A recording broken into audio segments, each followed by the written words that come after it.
محمد کی امت کے ہیں خاص راہبر، محمد کی امت کے ہیں خاص راہبر، صدیق و فاروق عثمان و حیدر، اللہ کے پیارے پیغمبر کے دل پر صدیق و فاروق عثمان و حیدر۔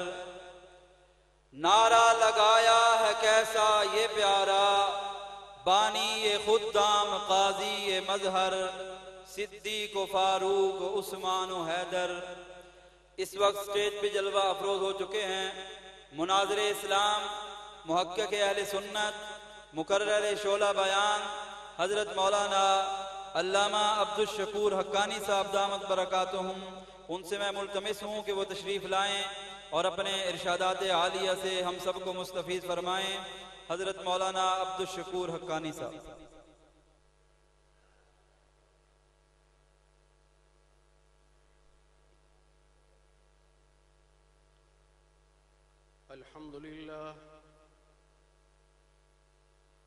الحمد لله وحده والصلاة والسلام على من لا نبي بعده ولا رسول بعده ولا معصوم بعده،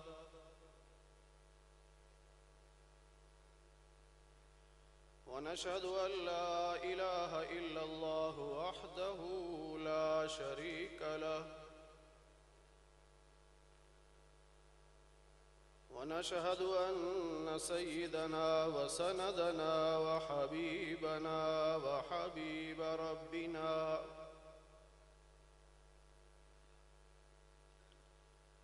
وطبيبنا وطبيب قلوبنا وقريشينا وهاشمينا ومكينا ومدنينا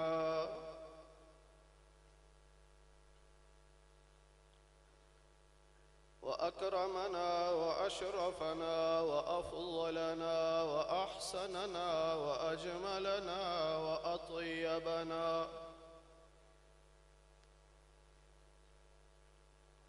وهادينا ومرشدنا ومأوانا وملجانا سيدنا محمدا عبده ورسوله صلى الله عليه وسلم تسليما كثيرا كثيرا.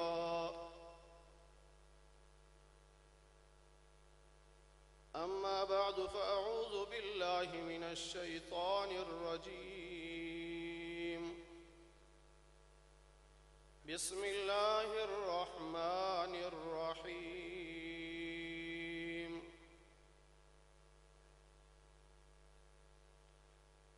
اهدنا الصراط المستقيم، صراط الذين أنعمت عليهم، اللهم صل على محمد وعلى آل محمد كما صليت على إبراهيم وعلى آل إبراهيم إنك حميد مجيد. اللهم بارك على محمد وعلى آل محمد كما باركت على إبراهيم وعلى آل إبراهيم إنك حميد مجيد.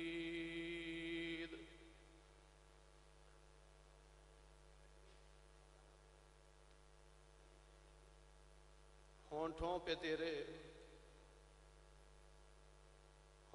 پہ تیرے اگر نعرہ حق چار یار نہیں ہے، ہونٹوں پہ تیرے اگر نعرہ حق چار یار نہیں ہے، پھر سنیوں میں بھی تیرا شمار نہیں ہے.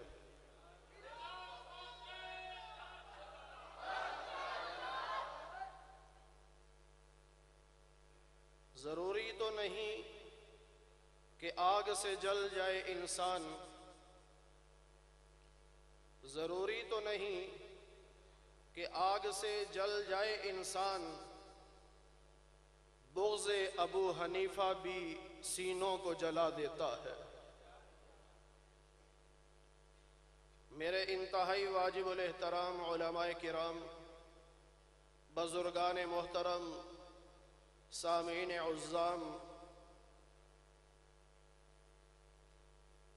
اہل سنت والجماعت سے تعلق رکھنے والے، تحریک خدام اہل سنت کے کارکنوں، میری آج کی گفتگو کا عنوان تقلید کی ضرورت اور امام اعظم ابو حنیفہ۔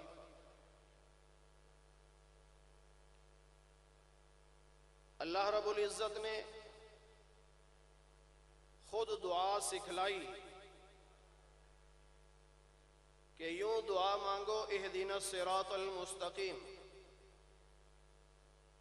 اے اللہ صراط مستقیم کی ہدایت عطا فرما۔ پھر خود ہی فرمایا کہ صراط مستقیم کیا ہے؟ صراط الذین انعمت علیہم، ان لوگوں کا راستہ، ان شخصیات کا راستہ جن پر اللہ کا انعام ہوا۔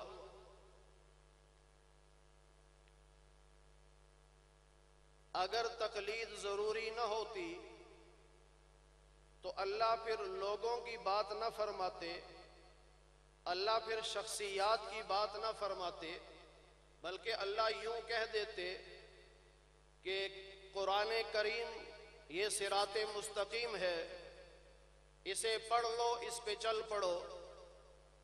یا اللہ یوں فرما دیتے کہ احادیث نبویہ صراط مستقیم ہیں، ان کو پڑھو اور ان پہ چل پڑو۔ لیکن اللہ رب العزت نے قیامت تک آنے والے مسلمانوں کی ہدایت کا سامان کرنا تھا، اس لیے اللہ نے نہ قرآن کی شرط لگائی نہ حدیث کی شرط لگائی، اس لیے کہ لاکھوں کروڑوں مسلمان ایسے ہیں جو قرآن نہیں پڑھ سکتے، اور جو پڑھ سکتے ہیں وہ سمجھ نہیں سکتے، اور بہت سارے ایسے ہیں جو سمجھ بھی لیتے ہیں لیکن مسائل نہیں نکال سکتے۔ کروڑوں مسلمان ہیں جو احادیث نہیں پڑھ سکتے، اور جو پڑھ لیتے ہیں وہ سمجھ نہیں سکتے، تو پھر انہیں مسئلہ کیسے معلوم ہوگا؟ اس لیے اللہ نے فرمایا کہ میرے بندو، صراط مستقیم یہ ہے کہ تم ان لوگوں کے راستے پر چلو جن پر اللہ کا انعام ہوا۔ اللہ نے کتاب نہیں فرمائی، اللہ نے لوگ بتائے ہیں، اور لوگوں کے پیچھے چلنا ہی تو تقلید ہوتی ہے۔ اللہ نے شخصیات کا ذکر فرمایا، اللہ نے اپنے بندوں کا ذکر فرمایا کہ ان لوگوں کے پیچھے چلو گے تو صراط مستقیم ملے گی۔ 5ویں پارے میں اللہ نے تفصیل سے بیان فرمایا کہ 4 طبقے ہیں، 4 گروہ ہیں، 4 قسم کی شخصیات ہیں جن کے پیچھے چلنے سے صراط مستقیم ملے گا۔ من النبیین والصدیقین والشہداء والصالحین، نبیوں کے پیچھے چلو صراط مستقیم ملے گا، صحابہ کے پیچھے چلو صراط مستقیم ملے گا، شہداء کے پیچھے چلو صراط مستقیم ملے گا، اولیاء اللہ کے پیچھے چلو صراط مستقیم ملے گا۔ اللہ نے یہ نہیں کہا کہ قرآن کو خود پڑھو اور خود سمجھو پھر صراط مستقیم ملے گا، نہیں، اللہ نے فرمایا ہر انسان کی آسانی کے لیے فرما دیا کہ قرآن کو سمجھنا ہر کسی کے بس کی بات نہیں ہے، حدیث پاک کو سمجھنا ہر کسی کے بس کی بات نہیں ہے، مسائل کو مستنبط کرنا، آیت سے مسئلہ نکالنا، حدیث سے مسئلہ نکالنا ہر کسی کے بس کی بات نہیں ہے۔ اس لیے جیسے میرا نبی کر رہا ہے ویسے تم کرتے چلے جاؤ، تمہیں صراط مستقیم ملے گا۔ اور جب تمہیں نبی نظر نہیں آ رہے، جب تمہیں نبی نہیں مل رہے، تو پھر صحابہ تمہیں نظر آئیں گے۔ صحابہ جس راستے پہ چل رہے ہیں اس راستے پہ تم چل پڑو، تمہیں صراط مستقیم مل جائے گا۔ اگر تمہیں نبی بھی نظر نہیں آ رہے، اگر تمہیں صحابہ بھی نظر نہیں آ رہے، تو پھر تمہیں اللہ کے راستے میں گردنیں کٹوانے والے شہداء تو نظر آتے ہوں گے۔ ان شہداء کو دیکھو، جس راستے پہ وہ چلے ہیں اس راستے پہ تم چلتے چلے جاؤ، تمہیں صراط مستقیم مل جائے گا۔ اور اگر تمہیں نبی بھی نظر نہیں آ رہے، تمہیں صحابہ بھی نظر نہیں آ رہے، اگر تمہیں شہداء بھی نظر نہیں آ رہے، تو پھر تمہیں اللہ کے ولی تو نظر آتے ہوں گے۔ ان ولیوں کے نقش قدم پہ چل پڑو، تمہیں صراط مستقیم مل جائے گا۔ اللہ نے دین کو آسان بنایا، اور یہ آسان تب ہی بنتا ہے جب تقلید کرتے ہیں۔ اگر تقلید کو نکال دیا جائے تو پھر کوئی انسان بھی دین پر عمل نہیں کر سکتا۔ اللہ کے پاک پیغمبر صلی اللہ علیہ وسلم نے ارشاد فرمایا، بچہ 7 سال کا ہو جائے اسے نماز پڑھاؤ، 10 سال کا ہو جائے نماز نہیں پڑھتا اس کی پٹائی کرو، اسے سزا دے سکتے ہو۔ اب 7 سال کا بچہ، اب مجھے بتائیں نماز کیسے سیکھے گا؟ 7 سال کا بچہ نماز کیسے پڑھے گا؟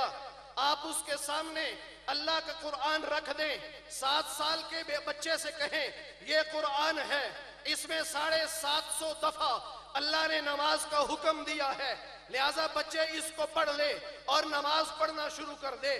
7 سال کا بچہ ہو سکتا ہے قرآن بھی نہ پڑھ سکے، ہو سکتا ہے اسے ترجمہ بھی نہ آتا ہو، وہ نماز کیسے پڑھے گا؟ اب اللہ کے نبی نے بتایا ہے کہ جب بچوں کو مسجد میں لے کے آؤ گے تو اپنے ساتھ انہیں کھڑا کرو، وہ تمہیں دیکھ کر تمہاری نقل کر کے نماز پڑھیں گے۔ اور اسی لیے ماؤں کو بھی حکم دیا گیا ہے کہ تم اپنے گھر میں جب مصلی بچھاؤ اپنے بچوں کو اپنے ساتھ کھڑا کرو تاکہ وہ تمہیں نماز پڑھتا دیکھیں۔ جب وہ ماں اور باپ کو اور مسجد میں دوسرے مسلمانوں کو نماز پڑھتا ہوا دیکھے گا تو پھر اسے نماز آئے گی۔ اسی کو تو تقلید کہتے ہیں۔ اگر یہ تقلید نہ ہو تو کوئی انسان دین پہ چل سکتا ہی نہیں ہے۔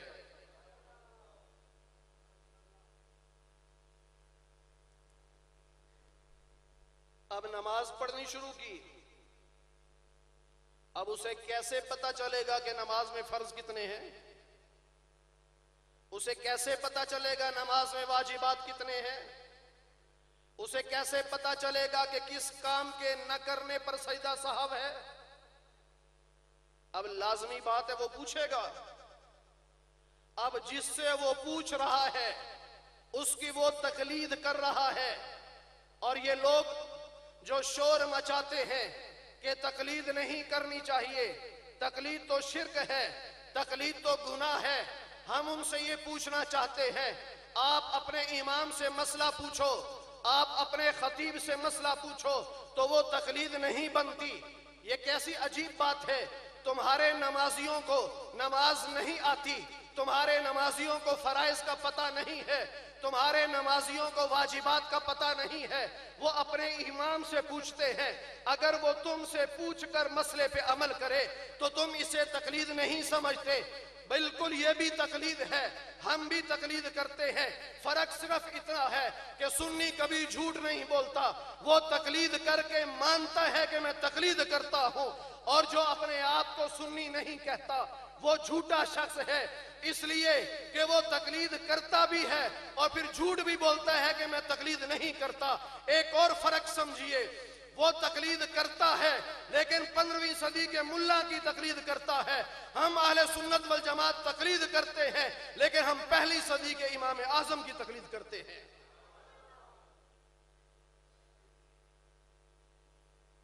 یہ تو اپنے اپنے نصیب کی بات ہے، کوئی 15ویں صدی کے جھوٹے ملا کی تقلید کرے اور کوئی اخلاص کے پیکر، تقوی کے منبع اور فقہا کے سردار امام اعظم ابو حنیفہ کی تقلید کرے، یہ تو نصیب نصیب کی بات ہے۔ پھر تقلید پر قرآن کی آدھی آیت پڑھ کر لوگوں کو دھوکہ دیتے ہیں۔ وَإِذَا قِيلَ لَهُمُ اتَّبِعُوا مَا أَنزَلَ اللَّهُ قَالُوا بَلْ نَتَّبِعُ مَا أَلْفَيْنَا عَلَيْهِ آبَاءَنَا۔ بس یہاں تک پڑھیں گے، آگے نہیں پڑھتے۔ بھئی کیا مطلب؟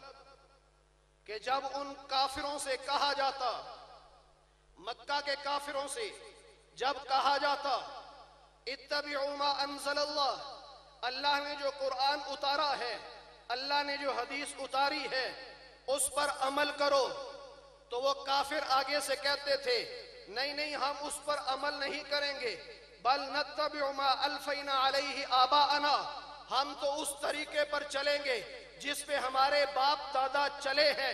اب وہ کہتے ہیں دیکھو قرآن کہتا ہے اللہ کے نازل کردہ دین کے مطابق زندگی گزارو، وہ کہتے ہیں نہیں ہم اپنے باپ دادا کے طریقے کے مطابق زندگی گزاریں گے، اس لیے تقلید حرام ہے۔ دیکھو قرآن بلا رہا ہے، دین کی دعوت دے رہا ہے، اور وہ کہتے ہیں نہیں باپ دادا کے پیچھے چلیں گے۔ وہ کہتے ہیں سنی بھی ایسا ہی کرتے ہیں، ہم کہتے ہیں آؤ قرآن حدیث پہ عمل کرو، وہ کہتے ہیں نہیں ہم تو ابو حنیفہ کے پیچھے چلیں گے۔ وہ کہتے ہیں کہ ہم کہتے ہیں آؤ قرآن حدیث پہ عمل کرو، وہ کہتے ہیں نہیں ہم تو امام مالک کے پیچھے چلیں گے، ہم تو امام شافعی کے پیچھے چلیں گے، ہم تو امام احمد بن حنبل کے پیچھے چلیں گے۔ کہتے ہیں دیکھو اب عجیب بات دیکھیے، یہ آیت کافروں کے بارے میں ہے اور کافروں کی آیت فٹ کرتے ہیں مسلمانوں پر، اور مسلمان بھی وہ جن کے بارے میں اللہ کے قرآن نے کہا یوم تبیض وجوہ وتسود وجوہ، قیامت کے دن بعض چہرے سفید چمکدار ہوں گے، بعض چہرے سیاہ اور مرجھائے ہوئے ہوں گے۔ جب صحابہ نے پوچھا یا رسول اللہ صلی اللہ علیہ وسلم قیامت کے دن سفید چہرے کن کے ہوں گے، چمکدار چہرے کن کے ہوں گے، اور سیاہ اور مرجھائے ہوئے چہرے کن کے ہوں گے، تو اللہ کے پاک پیغمبر صلی اللہ علیہ وسلم نے فرمایا تھا کہ سفید چمکتے ہوئے چہرے وہ ان لوگوں کے ہوں گے جو اہل سنت والجماعت ہوں گے، جو نبی کی سنت پر صحابہ سے پوچھ کر عمل کرنے والے ہوں گے۔ اور اللہ کے پاک پیغمبر نے فرمایا تھا جن کے چہرے سیاہ اور مرجھائے ہوئے ہوں گے یہ وہ لوگ ہوں گے جو اہل بدعت اور گمراہ لوگ ہوں گے۔ ان لوگوں کو کیا کہتے ہیں کہ یہ تو کافروں والی باتیں کرتے ہیں۔ آدھی آیت پڑھ کر پوری امت مسلمہ پہ کفر کے فتوے لگانے والوں، پہلے قرآن کی آیت تو پوری پڑھ لو، قرآن کیا کہتا ہے؟ اولو کان آباؤہم لا یعقلون شیئا ولا یہتدون، اللہ فرماتے ہیں کہ اگر تمہارے باپ دادا بے ہدایتیں اور بے عقلیں ہوں تو کیا پھر بھی ان کے پیچھے چلو گے؟ الفاظ پہ غور کیجئے، اگرچہ تمہارے باپ دادا بے ہدایتیں بے عقلیں ہوں تو کیا پھر بھی ان کے پیچھے چلو گے؟ کیا مطلب؟ اگر تمہارے باپ دادا ہدایت والے ہوں، عقل والے ہوں، پھر ان کی تقلید کرنا، اور اگر وہ بے ہدایتیں ہوں، بے عقلیں ہوں تو پھر ان کے پیچھے نہ چلنا۔ پھر امت کے فقہا سے بات پوچھنا۔ حضرت علی رضی اللہ تعالی عنہ نے نبی پاک صلی اللہ علیہ وسلم سے پوچھا تھا یا رسول اللہ اگر کسی عمل کے بارے میں ہمیں کچھ معلوم نہ ہو کہ یہ جائز ہے کہ ناجائز ہے پھر ہم کیا کریں گے؟ تو اللہ کے پاک پیغمبر نے فرمایا تھا تشاورون الفقہا، اس امت کے جو فقیہ ہوں گے ان سے تم مشورہ کر لینا، وہ تمہیں مشورے میں اگر جائز کہہ دیں تو اس پہ عمل کر لینا، اگر وہ اسے ناجائز کہہ دیں تو اسے چھوڑ دینا۔ ان کے باپ دادا بے عقلے ہیں، بے ہدایتیں ہیں، اس لیے اپنے باپ دادا کی تقلید نہیں کرتے، اور اگر زندگی میں کر بھی لیں تو جب وہ دنیا سے چلا جاتا ہے کہتے ہیں ہم اس کے مقلد نہیں ہیں، ہم تو اسے نہیں مانتے۔ ہمارے آباء و اجداد، ہمارے اکابر، ہمارے علماء دیوبند عقل والے ہیں، ہدایت والے ہیں،